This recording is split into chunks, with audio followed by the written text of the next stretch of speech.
పల్నాడులో TDP MLA Yarapathineni YSRCP MLA Pinnelli కోడిపుంజుల్లా తలపడుతున్నారు. సై అంటే సై అంటూ తొడలు కొట్టుతున్నారు. నాగలేరు నుంచి చంద్రవంక దాకా సవాలు మీద సవాలు విసురుకుంటున్నారు. ఎమ్మెల్యేల మాటల యుద్ధంతో పల్నాడు రాజకీయం వేడెక్కింది.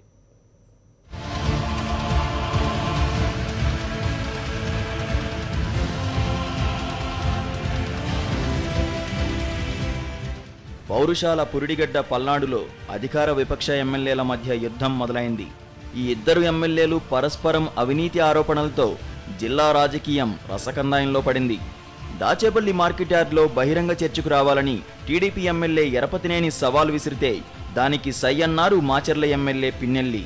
అయితే ఉద్రిక్త పరిస్థితులు ఏర్పడతాయనే కారణంతో నాటకీయ పరిణామాల మధ్య ఇద్దరు ఎమ్మెల్యేల్ని పోలీసులు గృహ నిర్బంధంలో ఉంచారు.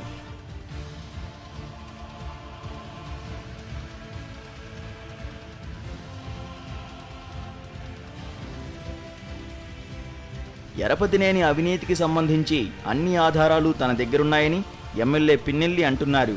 కృష్ణా పుష్కర పనుల్లో ఎరపతినేని ముమ్మాటికి అవినీతి చేశారని చెప్పారు పిన్నెల్లి. అంతేకాదు ఎరపతినేనికి ఓ సవాల్ విసిరారు.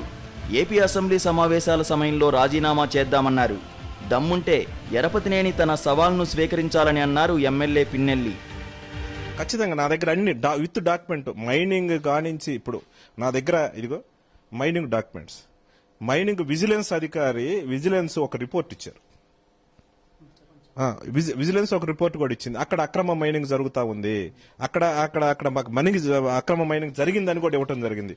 ఇవే కాకుండా హైకోర్టులో కూడా అక్కడ ఇల్లీగల్ గా మైనింగ్ చేస్తా ఉన్నారు,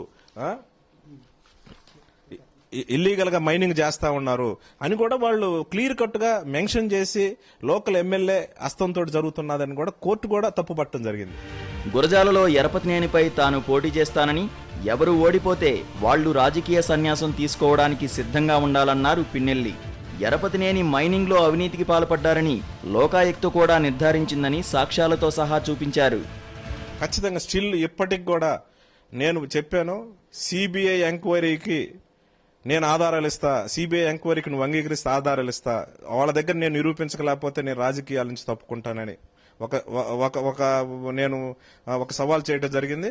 రెండోది, నువ్వు రాజీనామా చేస్తే ఇప్పటికే మా పార్టీ నాయకుడిని అనుమతి తీసుకున్నా, నువ్వు రాజీనామా చేయి, నీ దగ్గర వచ్చి పోటీ చేస్తాను, ఒకవేళ నేను ఓడిపోతే రాజకీయాల నుంచి తప్పించుకుంటా, దీనికి వెనక్కి దగ్గర ప్రశ్నే లేదు. స్టిల్ ఈ రోజుకి కూడా స్ట్రైట్ గా కాంక్రీట్ గా నేను డిమాండ్ చేశాను, రెండు సవాలు విసిరాను. ఈ రోజు కూడా దానికి కట్టుబడి ఉండ. అయితే తానేమీ అవినీతికి పాల్పడలేదని టీడీపీ ఎమ్మెల్యే ఎరపతినేని చెప్పుకొచ్చారు. మొత్తం మీద పల్నాడు రాజకీయం ఇప్పుడు రాష్ట్ర వ్యాప్తంగా హాట్ టాపిక్ గా మారింది. ఇద్దరు నేతలు సవాళ్లు ప్రతి సవాళ్లకు దిగడంతో ఈ వ్యవహారం ఇంకెంత దూరం వెళుతుందోనని రాజకీయ వర్గాలు ఆసక్తిగా చర్చించుకుంటున్నాయి.